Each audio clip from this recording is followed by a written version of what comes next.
YouTube के माध्यम द्वारा मेरा चैनल सनातन प्रेमी,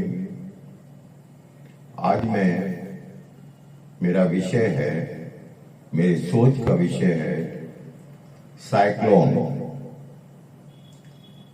साइक्लोन जब गांधीधाम में आया था, मुझे याद है, साइक्लोन जब गांधीधाम में आया था तो हम घर से बाहर खड़े होके देख रहे थे, तूफानी हवाएं लग रही थी। हमें मालूम नहीं था कि कांडला का क्या हुआ। हमारे जो पड़ोस करीबन 10 किलोमीटर पे समुद्र है, पोर्ट है, कांडला बड़ा पोर्ट है। तो हमें मालूम नहीं था कि क्या हुआ, पर हम अपने घरों के आगे खड़े होकर देख रहे थे। जो गाड़ियां निकल रही थी तो उसकी छतें उड़ जाती थी गाड़ियों की, उसके दरवाजे खुल जाते थे, कई पेड़ गिरते देखे हमने। करीबन सुबह से जो देखते रहे, 12 बजे करीबन हम बाहर निकले घर से। मैं घर से बाहर निकला अपनी 2 व्हीलर लेके। मैंने देखा, देखो मेरे दुकान का क्या हाल है। तो देखा था कि मेरे दुकान के तो सब पतरे उड़ गए चुके थे, जो टेरेस पे लगे हुए थे पूरे। मेरे जैसे कई दुकानों के पतरे उड़ चुके थे, सारी पूरी मार्केट बंद थी। पर मालूम पड़ा कंडला के अंदर जितने गरीब लोग रहते हैं, जो समुद्र के बाजू में रहते हैं, जो कंडला पोर्ट में मजदूरी करते हैं, वो सुनने में आया तो हजारों लोग उस साइक्लोन की चपेट में आ गए। हजारों लोग, बड़े बड़े जो शिप थे, मैंने देखा बड़े बड़े शिप थे, उसकी इतनी बड़ी चेन होती है, वो टूट के आपस में जहाज ऐसे टकराया तो उसमें भी करीबन 2 फुट का होल हो गया। एक तो जहाज पानी में से निकल के सीधा जमीन पे आ गया था, खड़ा था वहां पे। तो जब मैं शिवा में निकला था तब मैंने ये सब देखा। पर इससे पहले जब मैं मार्केट में आया तो मेरे को मालूम पड़ा कि मेरा बड़ा भाई अभी तक नहीं आया कांडला से। तो मैं उसको देखने निकला। तो कांडला से करीबन 4 किलोमीटर दूर तक मैं खड़ा, इतनी हवाएं तेज चल रही थी, तूफान चल रहा था, बारिश पड़ रही थी कि मेरे सामने से गाड़ियां नहीं जा सकती थी। तो हम कैसे जा सकते हैं? वहां से जो ट्रकें आती थी उसमें मजदूर, गरीब, ऑफिसर्स के जो ऑफिसरों के वहां मकान थे, कहीं कस्टम वालों के मकान थे, कहीं सिक्योरिटी वाले के मकान थे। तो वो लोग ट्रकों में भर भर के आ रहे थे। मैं भी अपने भाई को ढूंढने निकला। मालूम पड़ा कि मेरा भाई आराम से अपने घर पहुंच गया। अब मेरा काम था सेवा का, कि मैं क्या कर सकता हूं, हम 5-6 लोग आपस में क्या कर सकते हैं।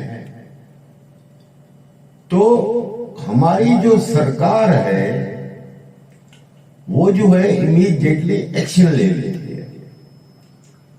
और उससे ज्यादा मैं अपने जितने प्रोग्राम मैंने ये दिए थे पाकिस्तान के हिसाब से, जो बाढ़ आई, कहर हुआ, तो मैं हमेशा कहता हूं कि सरकार पे भरोसा बाद में रखो, पहले तो जो संस्थाएं काम करती है। मैं हमेशा बोलता हूं कि पड़ोस जो होता है अब्बो अम्मा होता है, पड़ोस जो होता है माँ बाप होता है। तो सबसे पहले जो संस्थाएं थी, उन्होंने विदिन वो से जो वहां से जो गरीब लोग आ रहे थे, तो उनको कहीं रेलवे स्टेशन, कहीं बस स्टॉप, कहीं स्कूलों में रहने के लिए दिया गया उसी टाइम इमीडिएटली।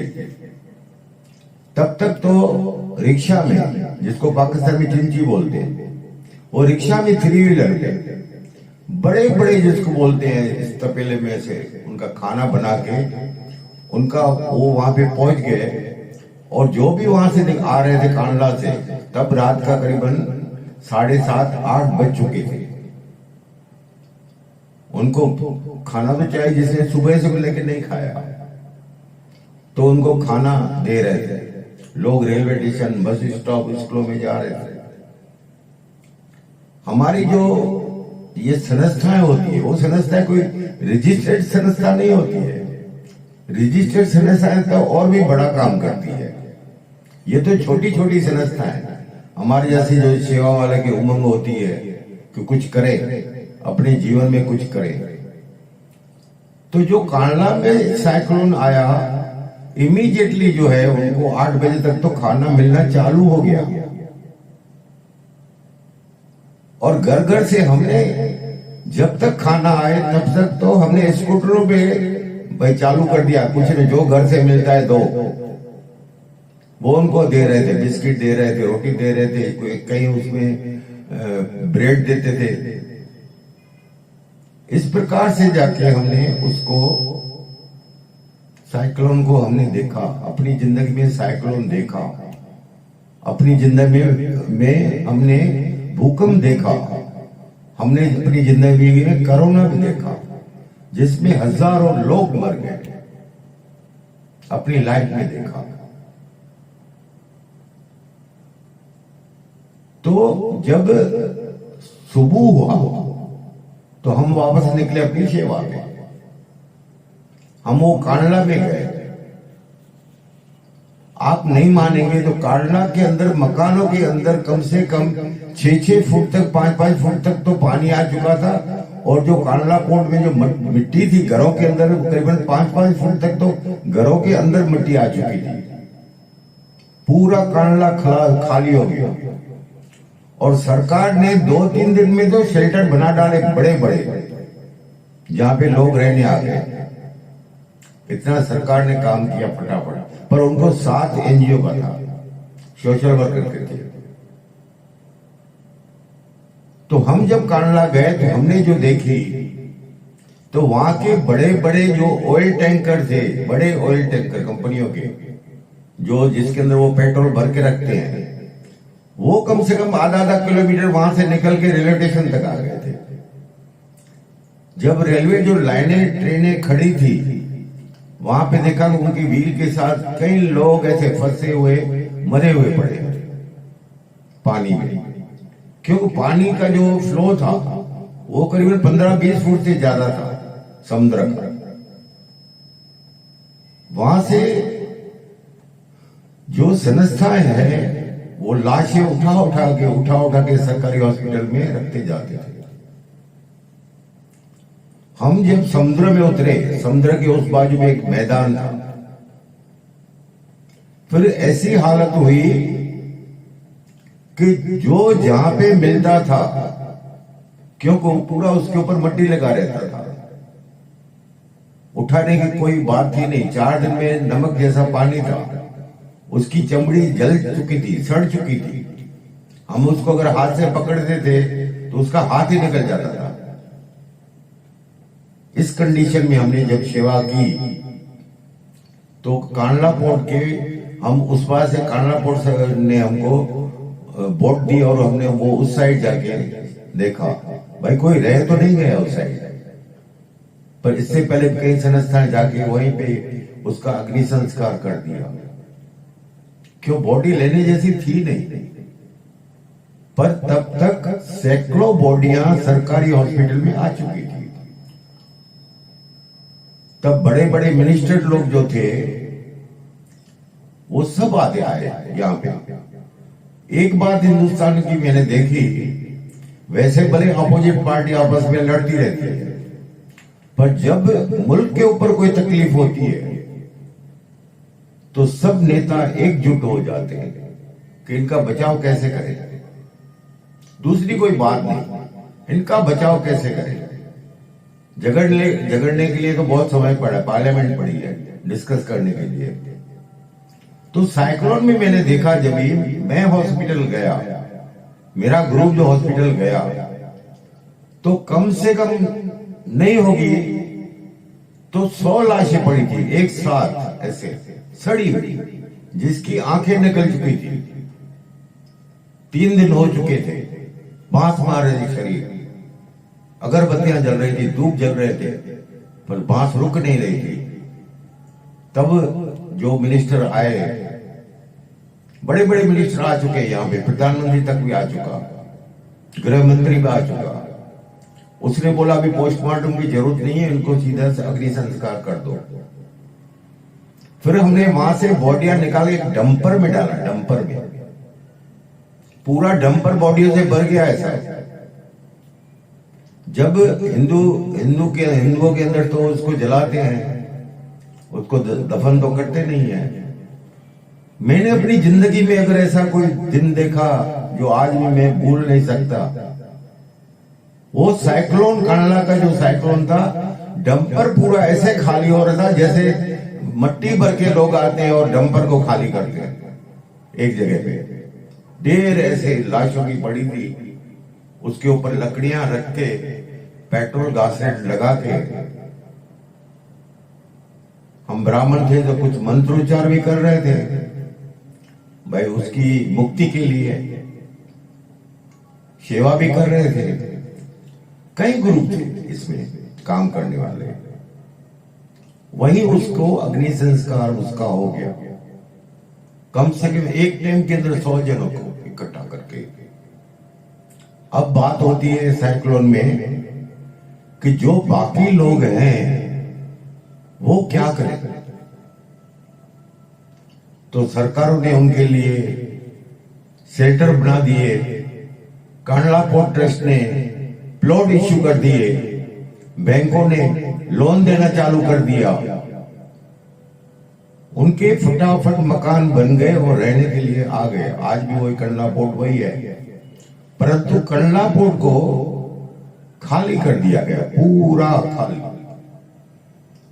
पर कहते हैं ना, अपनी जो जमीन है कोई नहीं छोड़ रहा है।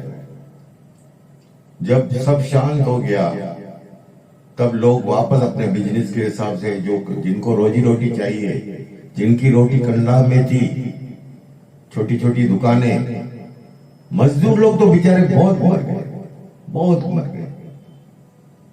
वो मजदूर हमने देखे ही नहीं। फैमिली हमने देखी मरते हुए, 5-5 जने घर के अंदर, हस्बैंड वाइफ, माँ बाप बच्चे आपस में ऐसे करके बैठे थे अपन को बचाने के लिए, और पानी ऊपर से चला गया और सबके सब लोगों को उन्होंने उसी जगह पे ऐसे बैठे रहे। क्यों आगे नहीं निकल सकते थे वो? क्यों? आगे ट्रेन थी, नहीं तो कब के वो बह जाते। ऐसी में हमने जिंदगी साइक्लोन की देखी। तो जब वो साइक्लोन हमने देखा तो आज भी दिन हमको वो याद आता है। वैसे तो हमारा कच्छ जो है अर्थक्वेक जोन है, वो अर्थक्वेक जोन में आता है। इससे पहले भी कच्छ के अंदर कई भूकंप आ चुके हैं, पर ऐसा साइक्लोन कभी हमने नहीं देखा। हमारा समुद्र तक तो 10 किलोमीटर तक है हमारा कांडला पोर्ट। जब कांडला पोर्ट का देखा, वहां की बोटें रोड पे आ चुकी थी। तो आप हिसाब लगा, जो बड़े बड़े जहाज आते थे वो अगर क्रेक के ऊपर चले जाते हैं, आपस में टकरा जाते हैं तूफान में, इतनी बड़ी चैनें लगी रहती है, वो टूट जाती है। तो कितना उसमें एक मामूली इंसान कितना टिक सकता है। हमने तारों के ऊपर, बिजली के तारों के ऊपर लाशें देखी, आदमियों को देखा, वहां तक हवा में उड़ गए थे, तारों पर पड़े रहते थे। जिसने देखा होगा, हम आपको कहीं फोटो नहीं दिखा सकते हैं, ऐसे नहीं तो मैं आपको वो उसके फोटो दिखाऊंगा कि ये कंडीशन थी।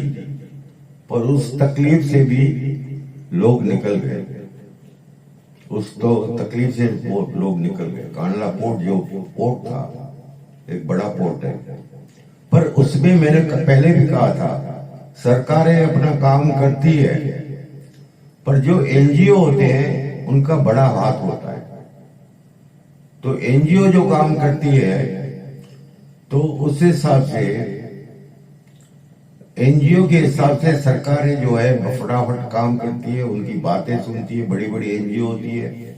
और भारत के अंदर जो है, वैसे तो हर जगह होगा, जहां पे संस्थाएं होगी, जहां संतों के आश्रम होंगे, उनकी बाजारें होगी, दरगाहें होगी, हर जगह होता है। ऐसी बात है कि नहीं होता है, हर जगह होता है। पर मैंने जो यहाँ पे देखा है, हर शहर के अंदर आपको कम से कम 5-6 ऐसे सेंटर मिलेंगे जिसमें 12 महीना खाना चालू होता है, फ्री में। 12 महीना खाना फ्री में होता है, 1 रुपया आपको देने की जरूरत नहीं है। तो हमारे यहाँ तो कई ऐसे जो संस्था है वो काम कर रही है। जैन जाति के जो लोग हैं उनके मंदिर में जाओ, वहां जाओ, आपको 1 रुपए का खर्चा नहीं है, खाना पाना शुद्ध घी से मिलता है। यहाँ के गुजरात के अंदर तो आप जलाराम चले जाओ, फ्री खाना है, 1 रुपए का खर्चा नहीं है, चाय भी पिलाते हैं फ्री में। तो जो संस्थाएं काम करती है, एनजीओ काम करता है, वो सरकारें वहां तक नहीं पहुंच पाती। इसलिए मैंने बोला, पहले भी वीडियो में मैंने बोला है कि सरकार के भरोसे हमको नहीं रहना है।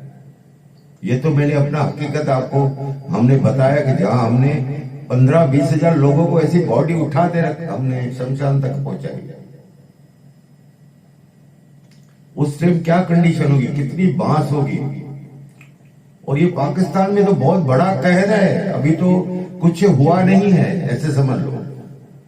उसके बाद जो जानवर मर गए हैं अंदर, कई बेचारे लोग जो हैं पानी से लुढ़क गए होंगे, उनकी बॉडियां ऊपर आ गई होगी अभी।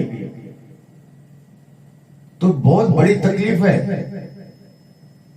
ये चैनल में नहीं दिखाएंगे आपको, ये मीडिया वाले भी नहीं दिखाएंगे, सरकारें भी नहीं दिखाएंगी, पर जिसके लिए हुआ है उनको मालूम है ऐसा होता है। हमने जो अपनी आंखों से देखा, दिखा देंगे थोड़ा, जैसे अभी दिखा रहे हैं, बाढ़ आई है पाकिस्तान के अंदर, ये सामने मकान है, ये सामने डूब गए हैं, ये मकान है, और मिनिस्टर दिखाते हैं हेलीकॉप्टर में, हॉल में से देखते हैं, यहाँ पे पानी है, यहाँ पे मकान है, ऐसा है तैसा है, वो दिखाते रहते हैं। पर रियलिटी जो होती है, आप सामने जब जाके देखोगे तो उनकी क्या कंडीशन होगी, उनकी बच्चों की क्या कंडीशन होगी, उनकी बुजुर्ग माता पिता की क्या कंडीशन होगी, हमें उसका बड़ा अफसोस होता है। तो मैंने पहले बोला था कि संस्थाओं के काम, जो एनजीओ का काम है, वो बहुत बड़ा रोल है। बाहर से तो बहुत पैसा आएगा, ऐसे बाहर बहुत दानवीर बैठे हुए हैं, पैसे की कमी नहीं है। ऐसी बातों में दानवीर कभी जाति पाति भेदभाव ऐसे नहीं रखते हैं कि कौन से ये धर्म का आदमी है। परंतु मैं जो कहता हूं कि किसी प्रकार से थोड़ा थोड़ा कोई काम करता रहता है तो उसको हेल्प मिलती है। फिर मैं वो कहता हूं कि उसमें कई लोग ऐसे भी होते हैं, 2 पैसा कमाने के लिए बैठे हैं, यहां से झूठ बोल के ले लेंगे, वहां भेज देंगे, तो ये पैसा कितना दिन चलेगा, ये ज्यादा पैसा ज्यादा टाइम नहीं चलने वाला। तो मेरा कहने का मतलब ये है, जितना हो सके वो एनजीओ काम करे, सरकारें अपना काम करती रहेगी और सरकारें हेल्प करती रहेगी। अब ये देखना है, मैं अपने अगले वीडियो में आपको दूंगा कि मकान कैसे बने इन लोगों के लिए। जो हमने भूकंप देखा, साइक्लोन देखा, लोग मर गए हजारों में, उनके लिए मकान कैसे बने, एनजीओ ने कैसे मकान फटाफट 3 महीने के अंदर बना दिए, लोग रहने के लिए चले गए।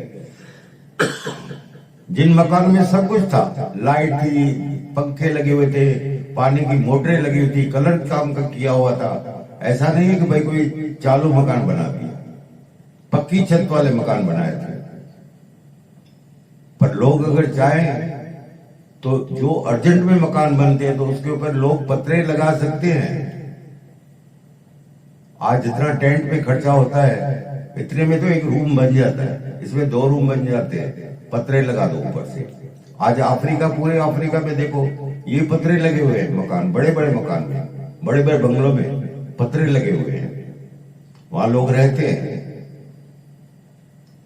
अगले मैं अपने इस ब्लॉग में आपको बताऊंगा कि आज मैंने बताया कि हिंदुस्तान के अंदर जो ये साइक्लोन आया था कांडला पोर्ट पे, उसका मैंने आपको बताया है। बाकी बाढ़ तो यहाँ इंडिया में भी कम नहीं है, पर इंडिया की सरकार का बंदोबस्त पहले हो जाता है। रेस्क्यू के लिए तो आदमी 6 दिन पहले खड़े हो जाते हैं। अब जब कंडला के अंदर कोई तूफान आने वाला होता है तो उसकी व्यवस्था 1 हफ्ता पहले हो जाती है कि तूफान आने वाला है। बोट मिलिट्री सब रेडी रहती है। तो हमको अगले फिर जैसे 2010 में पाकिस्तान के अंदर पहले भी सैलाब आया था छोटा, तो उसके लिए तो तैयारी तो हर टाइम ही रखनी पड़ती है, क्योंकि हमको अपनी फैमिली को बचाना है। गरीबों के लिए कुछ भी नहीं है, मैं आपको पहले भी बोलता हूं, गरीब को लिए कुछ नहीं है। शाहूकार कोई फर्क नहीं पड़ता है, वो तो यहां से टिकट निकाल के चले भी जाएंगे दुबई। गरीब कहां जाएंगे, वो रोड पे पड़े रहेंगे। तो उसके लिए जो मदद होती है वो एनजीओ करते हैं, जो पैसे वाले सगे संबंधी वो करते हैं। थोड़ी थोड़ी हेल्प करते करते भी हम उसको उत्साह दे सकते हैं। मैंने पहले भी बोला था कि सिंधी कमजोर नहीं है, सिंधी कमजोर नहीं है, उनको थोड़ी सपोर्ट चाहिए, वो आगे निकल जाते हैं। तो यहां पे मैं अपना जो ये ब्लॉग है पूरा करता हूं। हरिओम तत्सत।